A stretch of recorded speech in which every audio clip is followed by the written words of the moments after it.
मगाएको हुन्थ्यो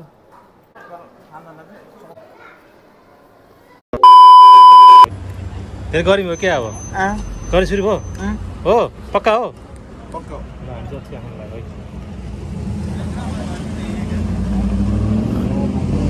यो चिया चाहिँ एकदम मिठो हुन्छ टेस्टी हुन्छ क्या कडक हुन्छ दामी हुन्छ थोरै भए पनि बबाल हुन्छ कि चियामा चोपेर खाने कि आइसक्रिम कोन चाहिँ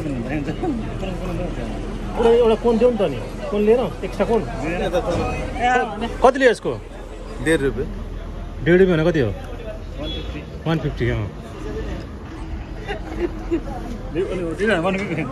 भाइको 150 हाम्रो 1 ग्राम जति चिया खाने चित्त बुझ्दैन कि जाडोमा चाहिँ मजा आउँछ कि तिमी के बच्चा हो क्या 1 वर्षको जतिखेर आइसक्रिम खाइरहने हो सामान बोकेर केटाले पसिना आइसक्यो 20 रुपियाँ हो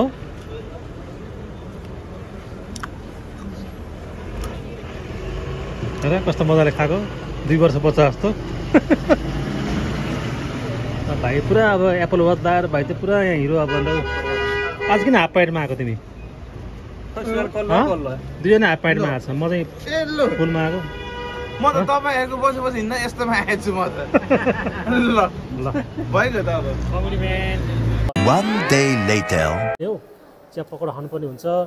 अनि त्यही हो यहाँ देखाइदिउँ साथीहरूलाई चिया पकौडा चाहिँ रेडी छ हाम्रो 3टा चाय भाइ पकौडा कति पर्यो 2 रुपियाँ सस्तो छ है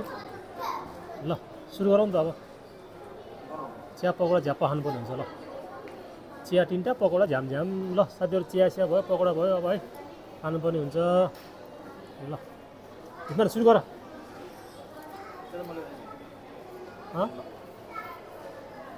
ल कस्तो दामी छ चिया दामी छ केटाहरू ल भोग्ला हुन्छ क्या ल सही ए चिल्लो छ लास्ट यार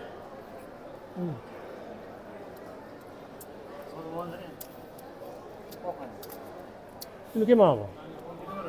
हो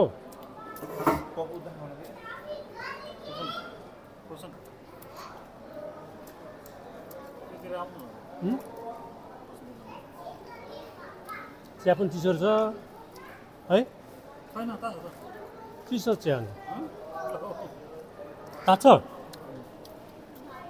त्यो भने खाँदाखेरि भने चिसो त ताछ नि जस्तो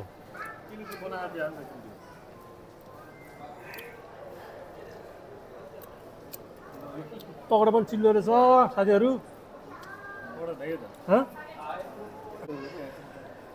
हामी चाहिँ यहाँसम्म किन खाना आएको भने चिया अलिक सस्तो हुन्छ कि 2 रुपियाँ होइन 1.5 रुपियाँ हो क्या चियाको जम्मा अनि बाहिरतिर चाहिँ महँगो हुन्छ यहाँ चाहिँ सस्तो भएर के खाऊ यो पकौडा त मेरो साइडमा दामी पाउँछ म एक दिन लिएर आउँछु हो मेरो साइडबाट म एक दिन लिएर आउँछु के दामी उहाँ खाइरहेछ त अनि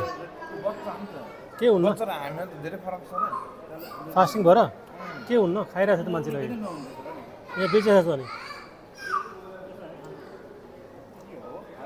बेच्न नजाने